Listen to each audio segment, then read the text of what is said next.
దేవుని నామానికి స్తోత్రాలు. అందరికీ వందనాలు తెలియజేస్తున్న ప్రియులరా, దేవుని వాక్యము మరి చెప్పబోయే ముందు దేవుని వాక్యాన్ని వినండి జాగ్రత్తగా. దేవుని వాక్యాన్ని బట్టి మనం నడుచుకుందాం. ఎందుకంటే దేవుడు అంటున్నాడు ఎఫెసీ 5:15లో, దినములు చెడ్డవి గనక సమయం పోనీక అజ్ఞానుల వలె కాక జ్ఞానుల వలె నడుచుకోమంటున్నాడు.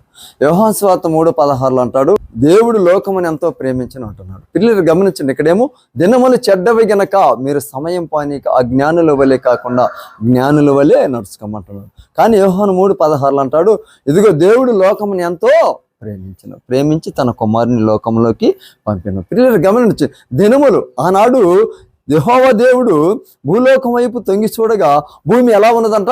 శూన్యముగా ఉన్నది. శూన్యముగా ఉన్నప్పుడు దేవుడి లోకమును చూసి ఈ లోకాన్ని బాగు చేయాలని ఈ శూన్యముగా ఉన్న లోకాన్ని ఆయన మామూలుగా చేసి ఈ యొక్క మనుషులని సృజించి ఈ యొక్క దినములు ప్రకటించను. అంటే దినములు ప్రకటించను. 6 దినములు 7 దినములు ప్రకటించను. అవన్నీ మంచి రోజులే అని దేవుడు ఆ రోజు అక్కడ రాశాడు.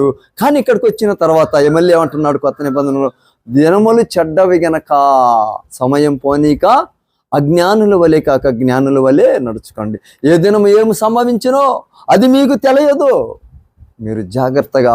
అందుకని యెహోవాని యందు నీ రాకపోకల యందు తోడుగా ఉంటున్నాడు, నీ రాకపోకలందు తోడుగా ఉంటానని అంటున్నాడు. ఎందుకు అంటున్నాడు అంటే, ఇక్కడ లోకముని ఎంతో ప్రేమించును అంటే లోకములు ఎవరున్నారు అంటే లోకంలో పలాని వాళ్ళని దేవుడు ప్రేమించాను, మంచి వాళ్ళని ప్రేమించాను, నీతిమంతులను ప్రేమించానని చెప్పాల.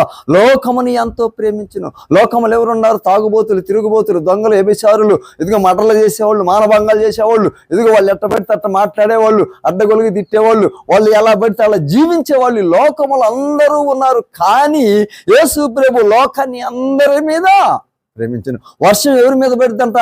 అందరి మీద పడుతుంది, మంచి వాళ్ళ మీదే పడదు కదా. ఎండ ఎవరి మీద కాస్తుంది? అందరి మీద కాసిద్ది, మంచి వాళ్ళ మీదే కాయదు కదా. దేవుడు లోకముని ఎంతో ప్రేమించాడు. పిల్లరా, ఈ లోకముని ఎంతో ప్రేమించారు. ఆయన ప్రేమిస్తున్నాడు, కానీ మనం ప్రేమించలేకపోతున్నాం ఒకరినొకరిని కదా.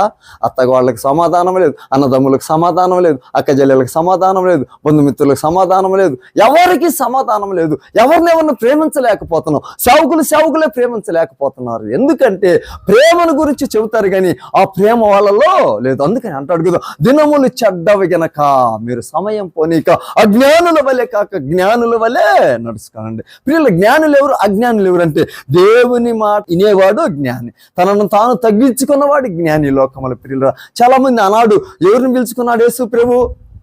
విద్యలేని పామర్లు పిలుచుకున్నాడు. ఆనాడు డిగ్రీలు, ఇంటర్మీడియట్, BA, MA, BA చదివిన వాళ్ళు లేరు పిల్లలు. ఎవరంట వాళ్ళు? 12 మంది శిష్యులు విద్యలేని పామర్లు అంట. వాళ్ళు ఏం చేశారంట? భూలోకాన్ని తల్లకిందులు చేశారంట పిల్లలు. కానీ అందుకనే యొక్క దినములు చెడ్డవి గనక సమయం పనీక అజ్ఞానుల వలె కాక జ్ఞానుల వలె నడుచుకోండి.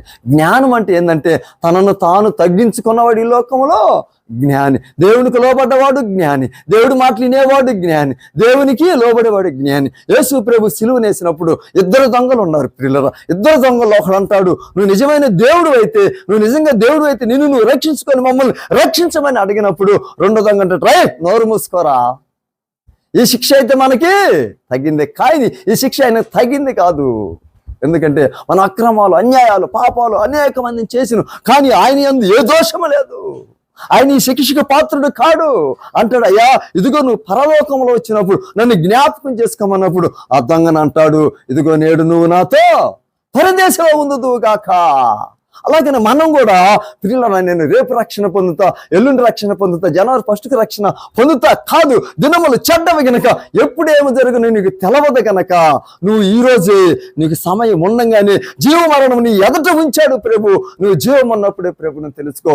దినములు చెడ్డవి గనక దేవుడు లోకాన్ని ఎంతో ప్రేమించాడు గనక పిల్లరా, దేవుని యొక్క ప్రేమను, దేవుని యొక్క కృపను పొందుకొని, అయ్యా నేను రక్షణ పొందుతా, అయ్యా నేను దేవుని సన్నిధిలో ఒక సాక్షిగా నిలబడతా, దేవునికి నేను లోబడతానయ్యా, నా కుటుంబాన్ని కట్టుకుంటానయ్యా, నా కుటుంబం కోసం ప్రార్థన చేస్తా, నా బిడ్డల కోసం ప్రార్థన చేస్తా, నా దేశం కోసం ప్రార్థన చేస్తా, నా రాష్ట్రం కోసం ప్రార్థన చేస్తా. ఎందుకంటే దినములు చెడ్డవి గనక ఏ సమయం ఏమి జరుగుతుంది నీకు తెలవదు గనక నువ్వు ఎలా ఉండాలంట? జాగ్రత్తగా ఉండాలి. ఈ దొంగ అంటాడయ్యా, నువ్వు నన్ను ఒకసారి జ్ఞాపకం చేసుకోమన్నప్పుడు, నేడు నువ్వు నాతో పరదేశంలో ఉందో. అతను రక్షణ పొందాడా? బాప్తిసం తీసుకున్నాడా?